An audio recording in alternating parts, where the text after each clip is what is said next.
What is going on YouTube? Jamie Potter here, PhD in Organizational Behavior from the Wharton School of Business at the University of Pennsylvania. Today I am talking about a topic that is unfortunately all too relevant at the moment, and that is the idea of layoffs, and in particular how to conduct them in a way that feels fair and respectful to employees.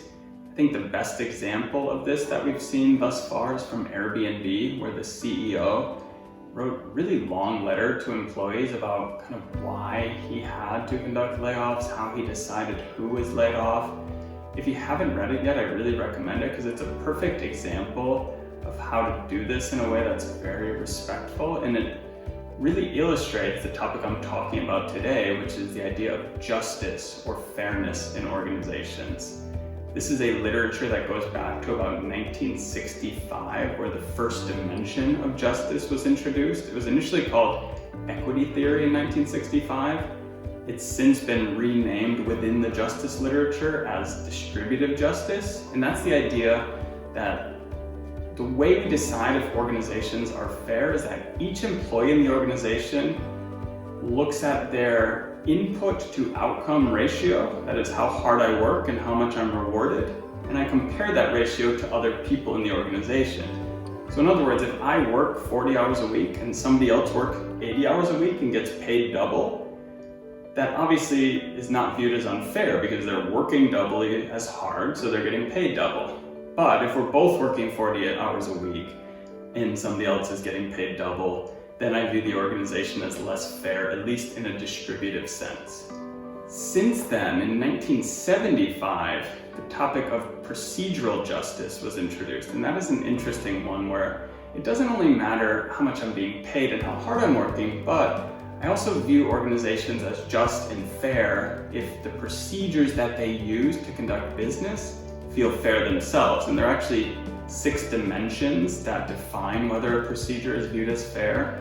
That is consistency, bias suppression, accuracy, correctability, representativeness, and ethicality.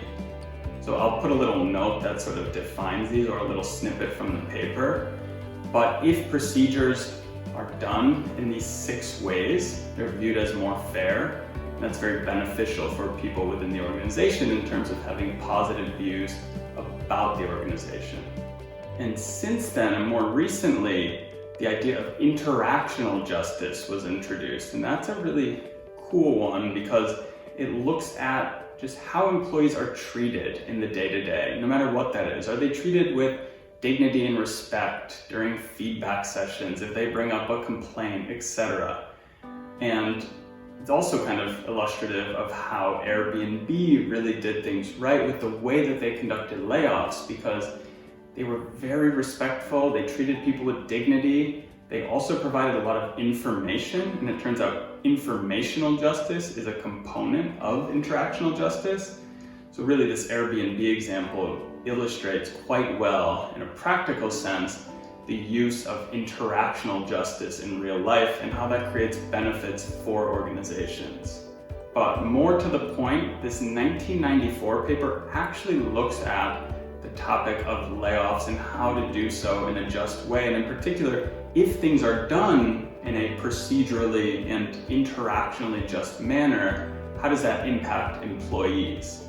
So this study at the time was quite a step up because, for one, it was the first study that took justice outside of the laboratory and into real organizations, and in a really sensitive, important context in terms of layoffs.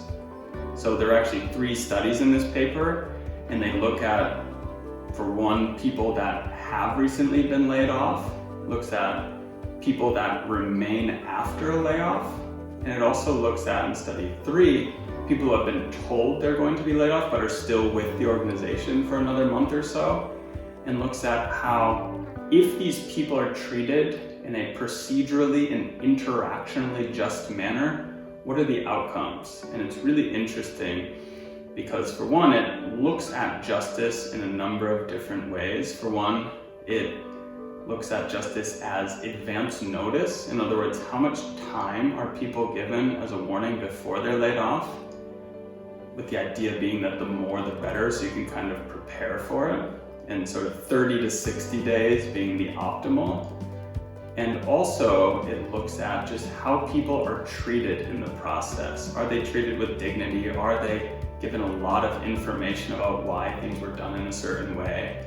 And it turns out in all three studies, not only people who are laid off, but also people that remain with the organization or are about to be laid off, if they are given over 30 days advance notice, and if they feel that they've been treated in a very just manner, both procedurally and interactionally, it results in them feeling less negatively about the organization.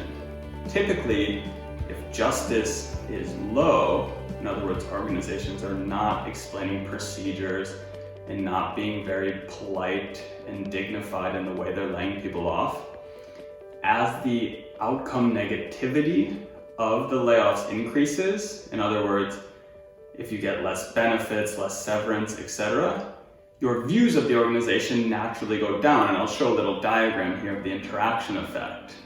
So typically with low justice, as outcome negativity increases, people naturally view the organization less positively.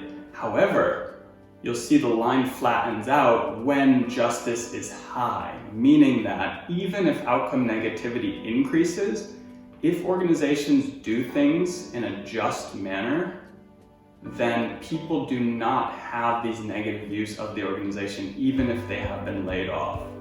So this is really kind of interesting paper. I always love very employee-focused papers that look at how to do things right for the employee, because after all, employees make up organizations. They are the most important part of organizations.